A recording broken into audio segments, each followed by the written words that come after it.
Dans Famille nombreuse, la vie en XXL, les téléspectateurs ont découvert de nouvelles tribus. Parmi elles, celle de Laetitia Provenchère, maman solo de 4 enfants, le petit Nolan, 3 ans, et les triplés d'1 an, Amy, Lina et Noélia. Elle les élève seule depuis la mort de son mari Guillaume, sapeur-pompier volontaire, dans un accident du travail. Auprès du podcast Le Tourbillon, la jeune femme raconte comment elle a annoncé la triste nouvelle à son fils Nolan, alors âgé de 2 ans au moment de la disparition de son papa.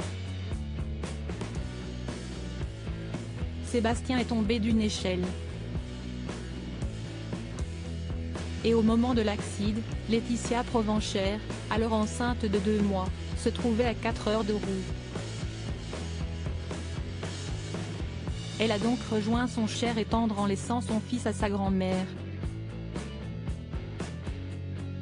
Le dimanche, quand je rentre, avant de savoir qu'il n'y avait pas de suite pour Guillaume, Jeanne parle avec Nolan et lui explique que papa a eu un gros bobo, se souvient celle qui a pu compter sur la générosité de proches. À ce moment, la terrible nouvelle n'est pas encore tombée. Finalement, la jeune maman est confrontée à la mort de son époux. Puis, elle rentre retrouver son petit garçon et prend la décision de lui dire toute la vérité, sur les conseils d'une pédopsychiatre qui indique qu'il est préférable de ne pas tourner autour du pot. Le 10, quand Guillaume décède, je rentre à la maison en fin de journée et là je ne parle pas à Nolan, confie-t-elle.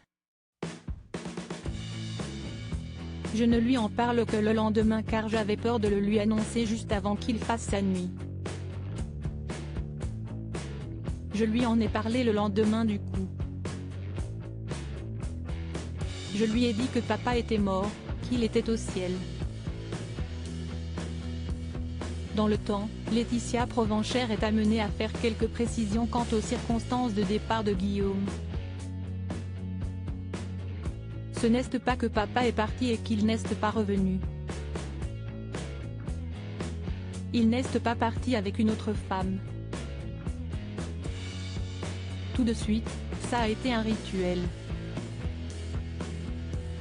Je lui ai dit que papa a eu un très gros bobo à la tête et qu'il est mort, lance-t-elle.